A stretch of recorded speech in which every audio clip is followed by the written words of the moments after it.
something with You were flavor. so hydrated. Yeah. Oh, dude. Overhydrated. I am definitely somebody who drinks a lot of water. Yeah. And so, And we're live, boys. oh, nice. Okay. You can keep going. I'm just letting you know. All right. Well, and I drink a lot of Jack Daniels, single barrel. How is the whiskey? You know, it's toasty.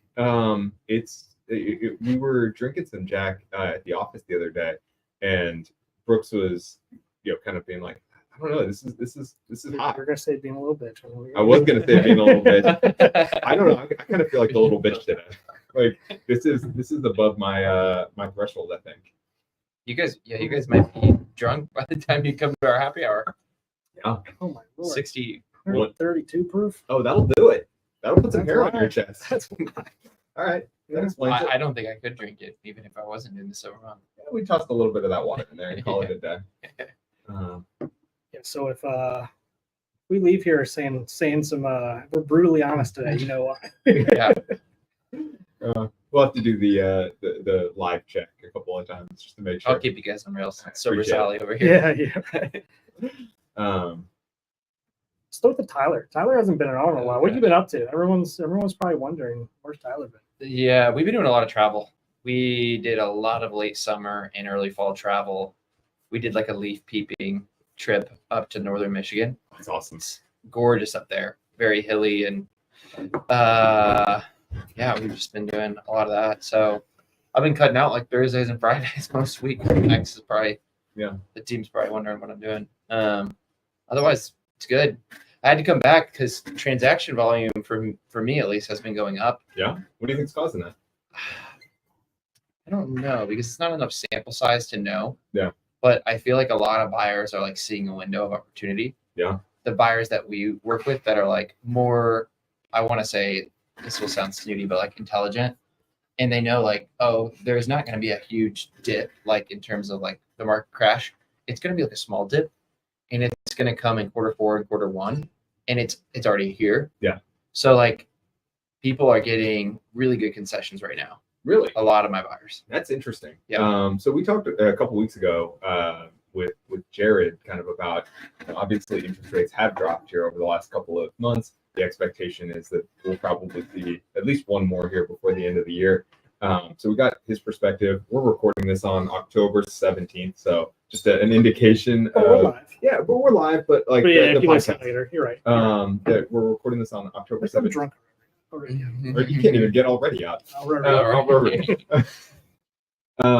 So what are you seeing there? Like, are you seeing prices drop? Are you seeing prices increase? Like, what are you seeing out there in the market right now? Yeah, I think 2023 and 2024 were very abnormal years in the fact that transaction count as a whole was severely compressed, very down. Inventory was lower, closed deals were lower. 2025 is looking to be a very normal cycle, which means a lot more listings coming on the market earlier in the year, met with a high amount of demand coming in the spring and summer, and then trailing towards the end of the year. So we're seeing a year that's going to look a lot like 2017, 2018, 2019 next year, which everyone was saying was a really healthy and good market for realtors, for sellers, and for buyers. Yeah. If the rates are moderate. So right now we're at like rates have actually been going up despite the Fed moving them down. You've probably heard this just because of the 10-year bond yield. This is a contrary opinion, a hot take. I think rates are going to be in the sixes most of next year. That is interesting. Yeah. I don't think they're going to go way down. I don't think inflation is falling as quick as people hope. And I think they're going to have to keep them a little bit higher. And I think 6% is going to be the new normal. Oh, that doesn't sound great. Yeah, we got a little screechy there. Sorry, I was checking, make sure we're coming through because last week we had some issues. Just making sure we're actually, remember we kept it's always cutting good. out on us. Yeah. So you're saying 6%. That I don't disagree with that. I have been telling people for the last year plus that, hey, we got an election year coming up. You're going to see some drops coming in. It's just like magically right before the election, you're going to start seeing some drops. So yeah, I wouldn't be shocked to hear that. I'm curious from your perspective. Obviously, you work with out-of-state investors, you work with local investors, you work with people who are starting out doing their first house hacks. Where's the opportunity right Not multifamily. now? Okay. Multifamily has not gone down in prices. It's still really competitive. Multifamily, define that. Are you talking like 2 to 4? Yeah, 2 to 4. Gotcha. I would say the same though. Well, it could be changing a little more in commercial, because that's the interest rates have affected that for sure, in terms of the cap rates. But single family has a huge opportunity. There's a lot of homes on the market right now. I looked at a graph that shows price changes. So it shows like a lot of sellers cut prices near the end of the year. They want to get it out before it's the holidays. Yeah. They want to sell their home, move on. And we're at the highest price changes in 5 years. Wow. Yeah. So people are cutting prices and sellers are getting desperate, is what that's telling me. Yeah. So there's a lot of opportunity for single family rentals, less so for distressed inventory. That's moving off the shelves really quick. So I've noticed that same thing. yeah, Brooks and you buying distressed homes that have a juicy ARV, those are still really competitive, and there's not a ton of opportunity on the market. I think you have to go off market to find those deals. I think you're totally right. And that's something I've been noticing, but I haven't necessarily put words to it. And it feels like a lot of these distressed homes are going higher than they should. A lot of times the cost of the distressed home plus where I project the rehab, and I'm pretty good at estimating rehab costs at this point. Oftentimes there's very little to no gap there between the ARV and the essentially input values. And for that reason, I actually haven't been doing that much buying right now of the distressed stuff, just because I haven't found that many deals that I can make pencil. Now, is that from on market, you think? Is that where you're judging these from? So yes, it is. It's on market is a big piece of it. But the other side of it is many wholesalers are moving to a slightly different model. That's more of the open bid model, where they just, hey, we want you to put in a bid to win this, versus, hey, this is the price to buy the house. And we are seeing it in those same situations, them get bid up. I think people have to be losing their shirts on these deals in a lot of cases, because like I know how much it costs to do these rehabs, at least to do them the right way, the only way that I would be comfortable doing it. And maybe people are just putting lipstick on that pig. But for instance, I was walking a house in Westfield yesterday that I thought was going to be a cosmetic flip. They wanted $250,000 for this house. I have the ARV at about 325 on it. So I was like, all right, I'll go in there. I'll come in a little bit lower to go in there, do a very nice cosmetic flip in Westfield. And I got in there and I realized, oh, there's knob and tube throughout this thing. I'm sure the clay piping is going to collapse here, because it's from the 50s. There are going to be issues, and like that's $100,000 rehab right there to do this house the right way. And there's just no way anybody can buy that house at a reasonable price. So I'm seeing it both on and off market. I'm sure there's still wholesalers who, like yourself, who don't kind of do that bidding model. But No, I hate it. I hate that bid How model. do the wholesalers make money when you could just bid it super low? I don't. Well, they Well, come with your highest starting price is $150,000. They're just not going to accept it. Yeah. Got it. Yeah, it's something that, and the reason why we don't do it is because it was something that I didn't like as when I was not doing wholesaling, when I was an investor trying to buy these. And it's almost like, just give me, like, where are you at? Like, let's just do, I don't know, that when Nick and I would go after a property a couple of years ago, you put in your offer at ask or $10,000 over ask, whatever it is, and you just never hear back. And then you reach out and you're like, oh, you didn't get it. You weren't the highest. Like, well, why don't you just act as like a realtor and be like, hey, come in a little higher. Here's I got another offer. I got another offer at Totally. X. Are you able to come up anymore? Like, Yeah. I would think you would make more money that way. Yeah. But yeah, Well- it's just something that rubbed me the wrong way when Dude, I wasn't getting any I think feedback. working with wholesalers is like pulling teeth. These Yeah, are not. I hate all wholesalers. They're the worst. I'm talking the generic one, and by that is like, there's professionals that do it well. I really do think, and I would consider Brooks and Randy in that category. But most of these guys are not professional. They're No. fly by the night, and they have no processes, no systems. You don't know what you're getting or what's happening. I would actually say there's three categories, and you can tell me if you disagree with this, Brooks, given that you're No, but I think I know where you're going. yeah. There's the guy who doesn't know what the hell he's doing. He's fly by night. He honestly is in a lot of cases just going on market and then offering like 50% of the asking price and just praying. And that's going away. Yeah, We've it's seen that a lot. hopefully going away. Hopefully. Number two is somebody like Brooks, who's somebody who's good to work with, transparently, like simple wholesale. I haven't worked with them in a little bit, but they used to be that exact same way when I've worked with them in the past. Working with you guys, and there are several others who are good operators. That they're small. They're boutique is the best way I could describe them. They've got a couple of deals every single A month. boutique wholesaler. Yeah. You heard it here. Yeah, boutique. I love it. Well, they're interesting. No, I like, see what They you're care about the relationship. Yeah. Like I text Brooks, I'm like, hey, can't do this one at 100, can do it at 95. Let me know if it works. Like, and you get to have that, and he's like, no, can't do it. Hey, no problem. Move on to the next one. Or hey, that $100,000 property, you would hit me up and be like, hey, look, I actually have people coming in over. Can you do 105? Like it would be that relationship because he knows he's going to do more deals with me.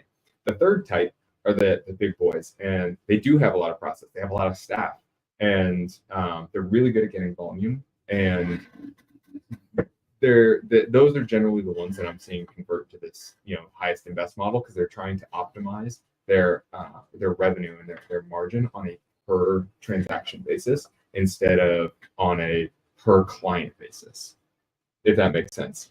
So the bids is in order to increase the price for the wholesaler, right? Correct. So the wholesaler at the highest margin. That's the point. Yep. Because wholesalers felt like they were leaving money on the table. Exactly.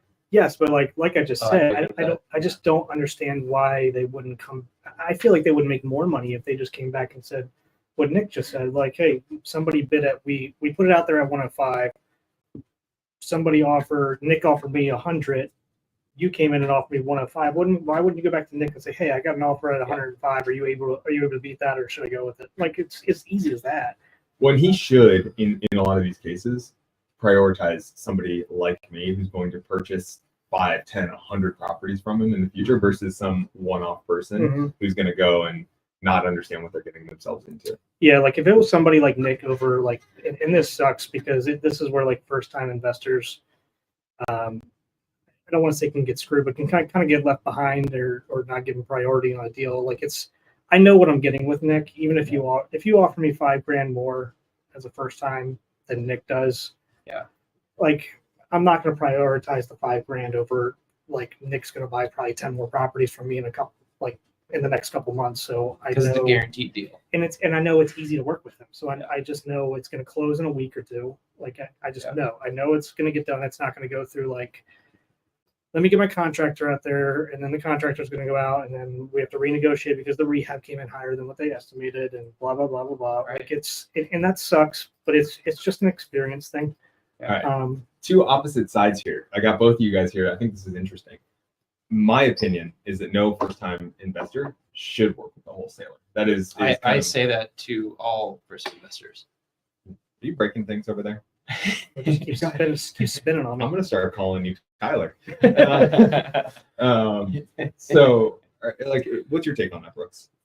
Yeah, I would agree. Just because there's so much that you don't know. You don't know what you don't know. Exactly. Like, and I mean, to be fair, I worked with wholesalers on my first. Well, that's not true. My first couple deals I bought at auction. I bought at auction, which is basically that's like working buying with a for the wholesaler. wholesale. Like, it's maybe even less information. Yeah, it's as is. You don't get to see pictures. Or you get to see whatever pictures they post. You don't get to get inside the property, which can be an issue with some wholesalers as well. Yeah, it's nice when you have somebody like Tyler that has your back to say like they just can point out something stupid that you just don't know about or you haven't thought of. It's not even stupid things. It's like understanding where in the process you get to negotiate. Like if you're not even been through an escrow process, you don't understand. You could be taken advantage very Oh my God, yeah. And when they work with an agent, that person must act as a fiduciary. That you must act in their best interest. On the other hand, when you work with a wholesaler, I'm not saying a wholesaler is necessarily saying like, hey, I'm going to go and screw this guy over, but you are not their fiduciary. You don't have a responsibility. Your license isn't associated with it. Your future livelihood is not associated with them being successful. Well, here's what I'll say, and this may state the obvious, but not all wholesalers, not all agents are created equal. Yeah. I would rather you work with a great wholesaler than a shitty realtor on your first deal. That's a really good call out. And I think what's interesting there is being an agent is a very low barrier to entry. I can't speak either. Barrier to entry industry. It takes a course. How much does it cost? How much time? And I did the math. It's about $2,500 to become a broker and get all the access to my board and all that stuff. $2,500 and how many hours? I mean, The course is what 100? No, it's 90-hour course, but it's all online if you want it to be. and then you probably It's got like to do a some extra 3-hour course, studying. It's, Yeah, I mean, if you already know all the stuff, like to be fair, Nick probably knows majority of the stuff besides maybe some intricacies of The contract or something. certain things, like or how you need what you need to disclose, what you don't need to disclose as an agent, like some small stuff. But most of the stuff in there you would probably know, just because you have a ton of experience. I can't think of a whole lot that Nick probably hasn't either been through or doesn't know. I actually think that I remember the class pretty well. It wasn't that long ago. I think probably 40-50% of it he'd have to study it, Well, because there's a good amount that is like stuff you never use. There Littoral is. riparian rights and all this junk. yeah, and Vocabulary. like water rights, Yeah. and like stupid, Just which vocabulary is something stuff. easy you can look up on the internet. I could be wrong. Maybe he knows Ethics. it No, all. I definitely But don't know that. But the big thing is the ethics part of it. So which is, I mean, you would think it's pretty self-explanatory, but there are some intricacies in that where you need to be careful of as the well. disclosure law is pretty interesting. I have to refresh. That's one thing I have to refresh myself on. Like, what am I legally liable to tell what do people you about have to say? properties, Yeah. so I don't lose my license? But going back to what we were saying about the first-time investor, I think that, to state the obvious, you're going to pay more if you have two realtors on a transaction, your first deal. It's going to be an inflated price by a bit compared to a wholesale deal. However, it's like insurance. It's I setting say a it like high floor. like you're paying for the insurance of knowing I have certainty on this process. I get to have an inspection, sometimes an appraisal, and confidence that I'm getting seller concessions and getting things lined up at closing. And they're Whereas network. wholesalers, it's like a wild west. I have bought from wholesalers, and I discovered knob and tube in areas that I didn't think electrical even existed in a home. I didn't know what I was doing. Yeah. I didn't have an inspection. I was an idiot. Yeah. I didn't take my own advice. We've all made that mistake. Yeah. We've Yeah. all thought we were smarter than the process at some point. Don't beat yourself Yeah. up. Right. So that's my take on the matter. Seems like Brooks, you're in kind of agreement that you should probably set your floor a little bit higher by working with an agent. Yeah, because I mean, yeah, you're gonna pay this if you're gonna end up flipping this property, you're gonna pay the 6% to sell or whatever it is, and I know that's all in flux right now, right? Like Yep. that's all negotiable. Yep. But think of it this way: like, say you paid out 15 grand in realtor fees between buying and selling this stuff. Like, I mean, that can easily be that can be double or triple if you go in and you don't find something and they don't point something out to you that Tyler has seen before, and that becomes like, oh, I'm estimating 50 grand for this, or and I'm talking about construction stuff, but like Nick, and then you send Nick in, and Nick's like, no, this is like a 90 grand rehab. I mean, you're going to pay way more than the 15 grand that you try to save. Well, our system is designed. I've seen stats where like the United States has so much more real estate transactions than almost anywhere in the world. Interesting. Because our system is designed to be very buyer friendly. The buyer doesn't bear the brunt of the cost of using an agent, right? Yeah. The seller does. It is financed for the buyer, as in the purchase price as a whole will be higher, but the seller on the settlement statement physically, actually pays them, So they their need proceeds. less liquidity. Yes. So in terms of the wheels being greased for transactions to happen and be smooth, it makes perfect sense to get the best buyer's agent you can who can advocate for your defense. I think that puts you in the best position to execute well on your first deal. I think that's an interesting transition and a good segue right there to I don't think we've talked to you since a lot of the changes have occurred within the buyer's agent world. Are you willing to talk a little bit about what has changed, how that has impacted your business in general? It has impacted our business with Roots and my business. Unfortunately, there's some, I'll start with the good things. I don't want to paint it on a bad, like the good thing is the consumer does have more choice now.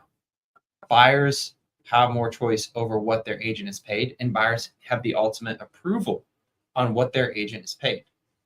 Now, the way that has gone about is silliness because the seller is mostly still paying it. To play devil's advocate, did they not before? They didn't because it was posted on MLS. The listing agent decided that. Fair. Now, you could have charged them more, but no one was really doing it. Yeah. To be honest. And now you'd be surprised the transaction number at Roots where we are actually having to ask the buyer to come out of pocket to pay 0.5% or 0.25%. I'm doing it right now. And the way I'm framing that up is, hey, you've paid the lender all this time you didn't know it, origination fees. That's how they get paid. Yeah.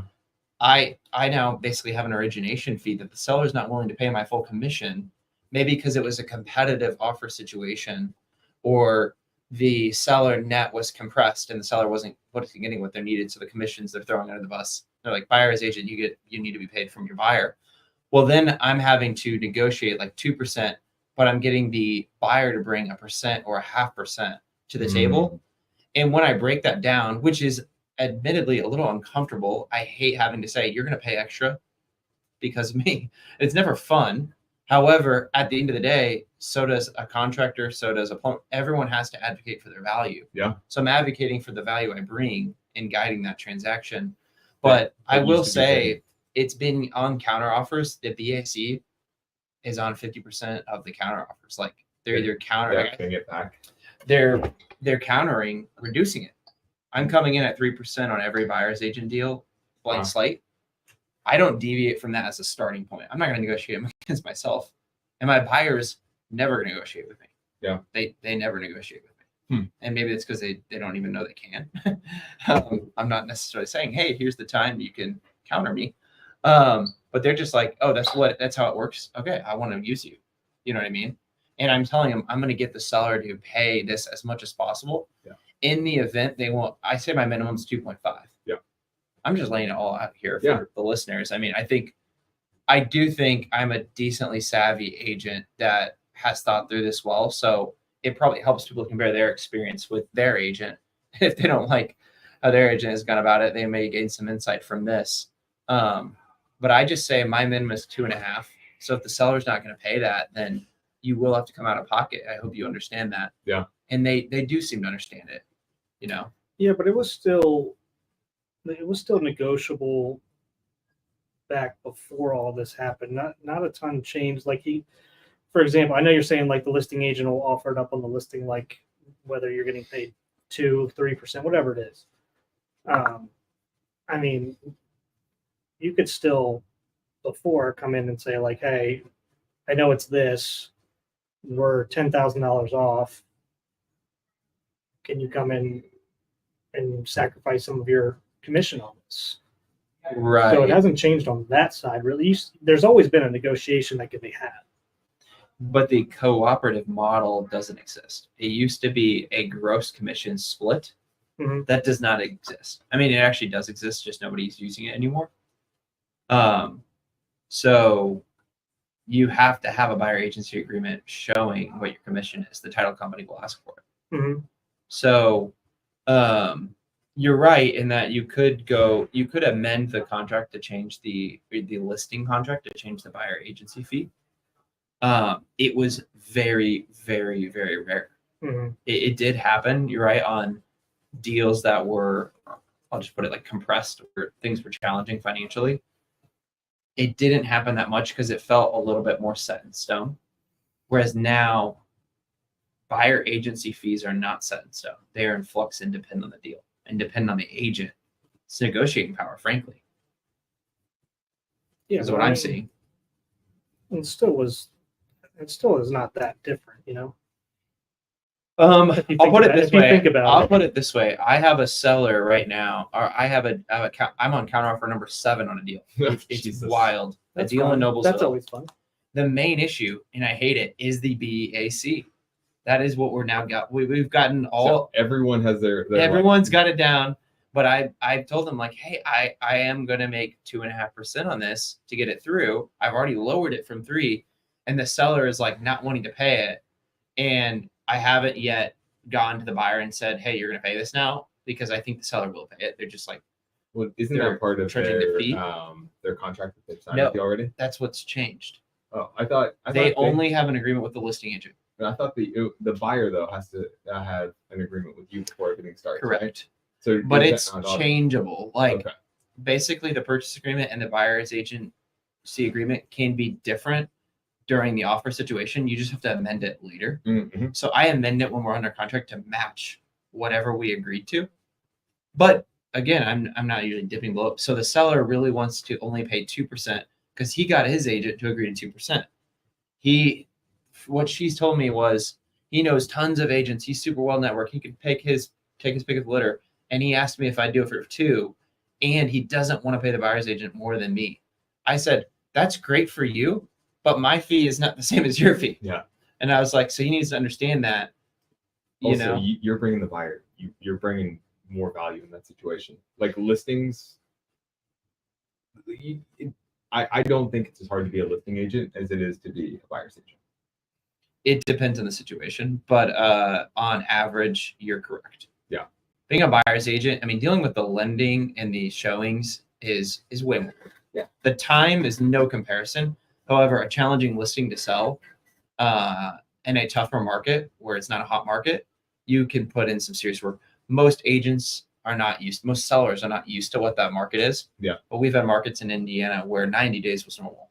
Yeah. Very normal. That's how long it took. And your listing agent will have to work, call people up, get people in the door, hold many open houses to sell it. Yeah. And we just haven't had that in so long that people forget. Yeah. Yeah, I mean, do you think this is interesting to people? Or I hate to talk all about this if people are like, yeah, I don't give a crap about agent stuff. No, it is because I mean, it is because at some point in time, for most people, they're going to end up buying or selling a house or both, Yeah. right? So I don't know. I still think this is my opinion, that it's not changed that much, just because I think my outlook on it is different. Just because everything has always been negotiable. I just think the general public's education on whether it was or not was a little bit lacking before. It's mostly a paperwork change that made things more cumbersome. Mhm. In my honest, that's Tyler Lingle's opinion is the Mhm. paperwork change that made things more cumbersome. I agree. That buyers really aren't negotiating with their agents. It's uncomfortable.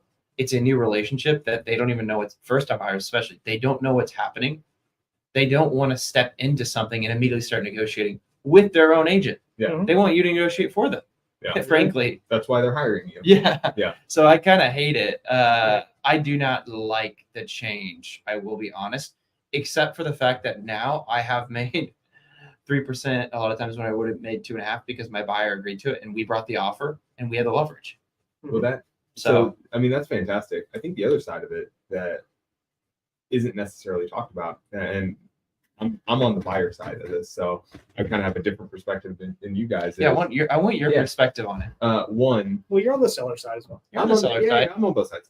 I know some agents you employ. Yeah. You know what? I've done a couple listings with a couple Roots people. Yeah, that guy sucks, doesn't he? Yeah, he does. Yeah. That guy. Also, shout out Max. Yeah. Max just had his baby. Yeah. So- Congratulations to him and the wife. Everybody looks healthy, happy. So Yeah. I think they're doing good. No, Max is a great agent. Yeah. No, he he's- works really hard. He probably works harder than me. he's that's a kid I would put money behind. Like that's he's a special guy. That said, from my perspective, I feel like buyers agents are more protected in this scenario than they ever have been. We were talking about being a little fast and loose. I have been loose with agents for a long time from a buyer perspective. Hey, you bring me a deal. How many agents have you used? How many agents have you hoard around with? Probably 10. Okay. 10 over that period. Hey, I'm never the kind of person that, Brooks brings me a deal and then I go and transact on your side. Like that's always been kind of the honor that I've had in that situation. With a lot of these agreements though, it seems like, and maybe I'm incorrect, that agents are attempting to, and maybe the law dictates this, they are attempting to essentially say, hey, like if you do a transaction in Indiana, you must do it with me, kind of thing. Is that am I misinterpreting? The standard contract is a buyer exclusive agency contract. It is made for a homeowner that is going to look once every 5 to 10 years. It is not made for an investor. They need to create a separate one, honestly. So you do have to write exceptions for this property, for this 1 month or whatever it is. And I outline that to investors are understandably very, very hesitant to sign it because of this reason. And I will say we will make it on a very specific scope. What it is for, because I agree you can't be. I mean, I wouldn't want that if I was. And actually, I'm going to give you the counter example. I do have some people that have signed year-long agreements with me because these guys are busy professionals. They're not Nick Giuliani in the real estate game all day, every day, talking to a bunch of agents. They're busy. They have a lot of money. They want deals sent to them. They sign an agreement with me. They never look back. Well, and I'll say the other side of this, that like, I'm probably a little different. I think a lot of people aren't as tied in. They're not looking at as many deals as I am. But like, you go out there, you talk to a new investor. Right before this call, you were trying to talk to a new investor. He's actually pretty seasoned. Oh, okay. Well, anyways. You know what I mean. You're out there. You train somebody up. You teach them how to analyze effectively. You walk 1,000 houses with them. You get them to the point that they're ready to transact, and then Brooks happens to send him a deal that's an MLS deal, and like you've done all the legwork, and he just benefits from that. Like that's an unfair situation as well. Well, no, in Brooks in that scenario is probably going to pay me if I'm actually a part of the process and adding value, because I do that all the time. So if I have a buyer agency agreement with someone and I say, hey, if you find a great deal, I can represent you on that and help you navigate that process, especially if they're a really busy person that isn't a Nick Giuliani in the weeds of real estate. And I just say my fee goes on top of what the wholesaler says. Oh, you know what? I was talking about Brooks as like another agent. Pardon. Okay. In that scenario where you've done all the work from a buyer's agency. Oh, that'd be super shitty then. Yeah. Well, I'm sure it happened all the time for you before. Actually, people were more loyal than you think. Okay.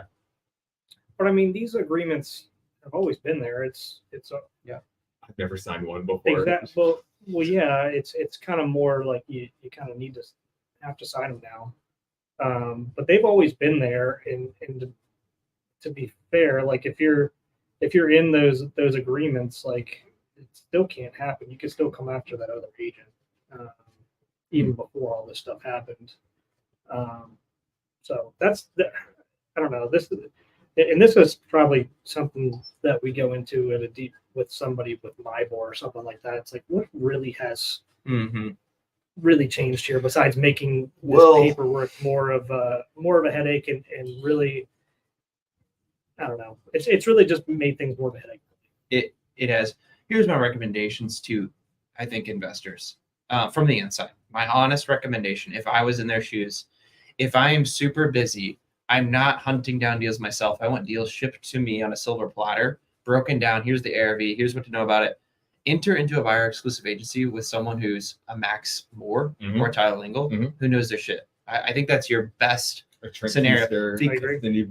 Because that puts my skin in the game. Yeah. Oh, they've signed with me. I know I'm going to do a deal with this person. I can invest a lot of time. Yeah. If they do a deal, it'll be with me. Yeah. That security on my part makes me 10 times more loyal. Yeah, I can see that. However, if they're a Nick Giuliani, a Brooks Rothschild who knows a lot of contacts in the space, doesn't have their license, and they need an agent, I would be very hesitant to sign a year-long agreement. Yeah. Honestly, because they have options, frankly. Other options. It's not even option. Like, it gets interesting. It's not that I would ever want to be disloyal in those situations. It's like, hey, if somebody else finds a deal, like, why would I handcuff myself in that situation? But like, hey, if you find the deal, like, shoot, man, without a question. And it's such a tough one. And I've always felt a little bit skanky when I work with multiple agents. But like, yeah, but if somebody like if somebody like me and you, like I'm sending you a bunch of deals, and then Tyler brings you a deal, and it's like, oh, this is right in my an amazing deal, right? It's like, why shouldn't he get? Yeah, he did the work to find the work. He brought the deal to you. I didn't do jack squat, to be honest with you, unless we went through the whole process of teaching how to analyze these deals. I understand that part of it, but like if he did the legwork and he brought you the deal, I'm like, Yeah. he should profit from this. He's the one who did the work. Yeah. I didn't. Well, I think there should be, here's the gap in the marketplace. It's the investors that need a lot of education and guidance and help running the numbers and in the lay of land. Wouldn't it be nice if somebody created an educational program for them? Well, I was going to say there needs to be a consultancy education fee-based service for that, which we are kind of tinkering in that space, right? But basically, if I think I want to start doing this eventually, I need to just start now. I want to offer, hey, $500. I'll analyze this extremely thorough. I think Steve Lemon does this. I'll analyze this deal thoroughly. I don't feel like I'm ready to do it yet, because I don't think I'm as good as Steve or someone like that caliber. But No one here is as good as Steve. in a few years, I'll know there's going to be very few things that could surprise me, and I can analyze the hell out of any deal. And I'm going to just offer it as a service. So I don't care who your agent use. You want my opinion, I'll get it to you. Yeah. I'll just put a price tag on it. I'm really highly considering doing that. Yeah, no, I think that's a smart consultation thing. Or partner with Steve and just let Steve do it. Yeah. And then, I need to Steve interview services. Steve. And I mean, I need to talk to Steve. Would I, if I'm buying a deal, should I bring him out there? Hell yeah, you should. He does all mine and Randy's. What's he so good at? He is as good as any inspector at walking a property and understanding what needs to be done in that home. But he brings the other side of it, where he actually is an agent. He's been an investor, and he can go and analyze it from that side as well and understand. All right, like, hey, these are the comps. This is what the final state looks like, and he's pretty good. Like I've said, he's great at many things. I'm going to say he's pretty good at coming up with a rehab budget. Like he's within ballpark in those situations. Yeah, so that's his huge value to me. Like if he goes and walks a property, there's not much that he's not going to see that he's not going to bring to your attention unless it's behind the wall or something like that. So like just him going out there and having a pretty close scope of work for us is worth every penny. Like, because we could have a different investor opinion on the house, right? And there's times where I don't agree with him all the time in terms of like how I see the property and what I want to do with it. But he could be looking at it from a different lens where it doesn't work for that strategy. Yeah. So just having him out there just to give a second set of eyes and be like, hey, what do you This see? podcast is sponsored by Steve Owen. Yeah.